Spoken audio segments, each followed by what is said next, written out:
ഏറെ ദുരൂഹതകൾ ഒളിപ്പിച്ചു വെക്കുന്ന ഒരു രാജ്യമാണ് ഇസ്രയേൽ. അത് ആയുധങ്ങളുടെ കാര്യത്തിലായാലും സാങ്കേതിക വിദ്യയുടെ കാര്യത്തിലായാലും ഇസ്രയേൽ എന്തൊക്കെ സൂക്ഷിച്ചിരിക്കുന്നു എന്നത് ഉറ്റ ചങ്ങാതിമാരായ രാജ്യങ്ങൾക്ക് പോലും അജ്ഞാതമാണ്. പശ്ചിമേഷ്യയിലെ യുദ്ധ സാഹചര്യത്തിൽ ഇസ്രയേലിന്റെ നീക്കങ്ങൾ ലോകരാജ്യങ്ങൾ ഉറ്റുനോക്കുകയും ചർച്ച ചെയ്യുകയും ചെയ്യുന്നു. ഒരുപക്ഷെ ആണവായുധങ്ങൾ പ്രയോഗിക്കാൻ പോലും മടിയില്ലാത്ത ഒരു രാജ്യമാണ് ഇസ്രയേൽ. ഇസ്രയേലിന്റെ വ്യോമ പ്രതിരോധ സംവിധാനമായ അയൺ ഡോമിന്റെ പിറവിക്ക് പിന്നിലെ ചരിത്രം എടുത്താൽ പോലും മറ്റു മാർഗങ്ങളില്ലാതെ വന്നാൽ സ്വയം നശിക്കുന്നതിനൊപ്പം ശത്രുക്കളെ മുഴുവൻ ഇല്ലാതാക്കാനും അവർ തുനിഞ്ഞേക്കും. ലോകം മുഴുവൻ ചോദിക്കുന്ന ചോദ്യമാണ്, ഇസ്രയേൽ ആണവായുധം പ്രയോഗിക്കുമോ, ഇറാന്റെ ആണവ കേന്ദ്രങ്ങൾ തകർക്കുമോ എന്നൊക്കെ.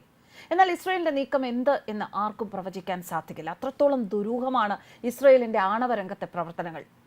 വേല ഉപഗ്രഹം കണ്ടെത്തിയ ഇന്ത്യൻ മഹാസമുദ്രത്തിലെ ഇരട്ട പ്രകാശം വിരൽ ചൂണ്ടിയത് ഇസ്രയേലിന്റെ ആണവ പരീക്ഷണത്തിലേക്കാണ്. 1959 വേല ഉപഗ്രഹങ്ങൾ US വിക്ഷേപിക്കാൻ തുടങ്ങിയ കാലം. ലോകത്തെവിടെയെങ്കിലും ആണവ വിസ്ഫോടനങ്ങൾ, പരീക്ഷണങ്ങൾ ഇതൊക്കെ നടക്കുന്നുണ്ടോ എന്ന് പരീക്ഷിച്ചറിയുകയായിരുന്നു വേല ഉപഗ്രഹങ്ങളുടെ പ്രധാന ലക്ഷ്യം. 1979 സെപ്റ്റംബർ 22 വേല ഉപഗ്രഹങ്ങളിലെ 6911 നമ്പർ ഉപഗ്രഹം ഇന്ത്യൻ മഹാസമുദ്രത്തിൽ നിന്ന് ഒരു വലിയ പ്രകാശം കണ്ടെത്തി. 2 തവണ ഉതിരുന്ന വലിയ ജ്വാല പോലെയുള്ള പ്രകാശം. സാധാരണഗതിയിൽ ആണവ പരീക്ഷണങ്ങളിലെ വിസ്ഫോടനങ്ങൾ ആണ് ഇത്തരം പ്രകാശം വമിപ്പിക്കാറുള്ളത്. ഇതെന്താണ് സംഭവം എന്നാലോചിച്ച് US-ന്റെ സുരക്ഷാ വിഭാഗം തലപുകച്ചു. ഏതെങ്കിലും രാജ്യം തങ്ങളറിയാതെ ആണവായുധം പരീക്ഷിച്ചതാകുമോ, അതോ ഇത് പ്രകൃതിപരമായ എന്തെങ്കിലും സംഭവങ്ങളാകുമോ? ഇങ്ങനെ തുടങ്ങി ഒരുപാട് ചോദ്യങ്ങൾ. ആ ചോദ്യങ്ങൾക്ക് അവർ ഉത്തരമന്വേഷിച്ചു.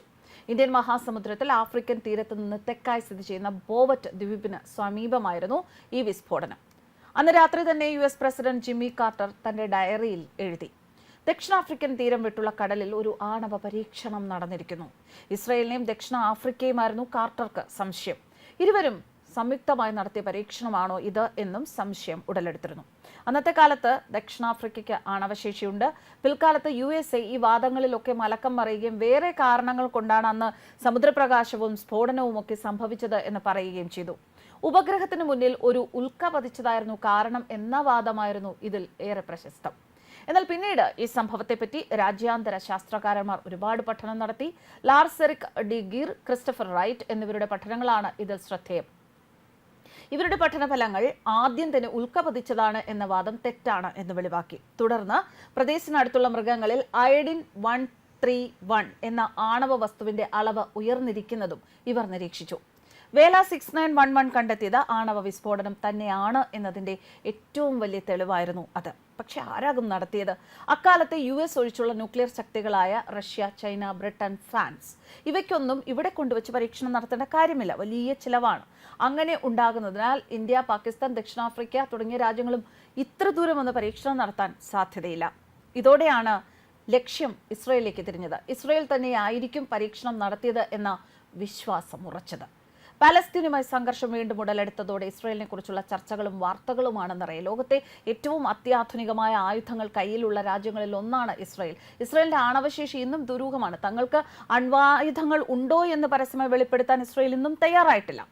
എന്നാൽ 100 കണക്കിന് പ്ലൂട്ടോണിയം ബോംബുകൾ ഇസ്രയേലിന്റെ കയ്യിൽ ഉണ്ട് എന്നാണ് വിദഗ്ധരുടെ അനുമാനം. എന്തായാലും വേല ഉപഗ്രഹം കണ്ടെത്തിയ ഇന്ത്യൻ മഹാസമുദ്രത്തിലെ ആ ഇരട്ട പ്രകാശം ഇന്നും ഒരു പിടികിട്ട സമസ്യയായി തുടരുന്നു.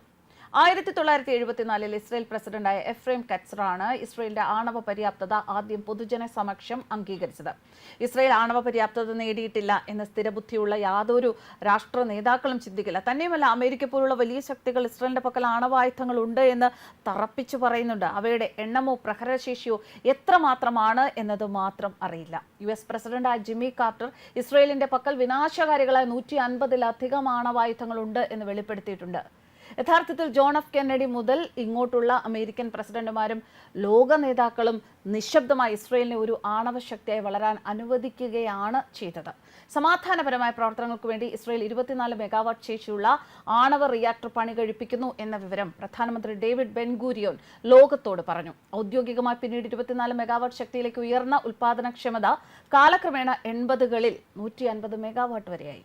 ഇസ്രയേൽ പ്രതിരോധ മന്ത്രി മോശി ദയാൻ റിയാക്ടറുകളുടെ സഹായത്തോടെ ആണവായുധങ്ങൾ നിർമ്മിക്കാൻ ഉത്തരവിട്ടു. 1994 ഒരു ടൺ ന്യൂക്ലിയർ പേലോഡ് വഹിച്ച 5000 കിലോമീറ്റർ ദൂരെയുള്ള ലക്ഷ്യം തകർക്കാൻ ശേഷിയുള്ള ജെറിക്കോ 2 മിസൈൽ ഇസ്രയേൽ വിജയകരമായി പരീക്ഷിച്ചു. 1986 ഇസ്രയേലിന്റെ ആണവായുധ പദ്ധതിയെക്കുറിച്ച് അവരുടെ തന്നെ ന്യൂക്ലിയർ ടെക്നീഷ്യനായ മൊർദേക്കായ് വനൂനു മാധ്യമങ്ങളോട് വെളിപ്പെടുത്തി.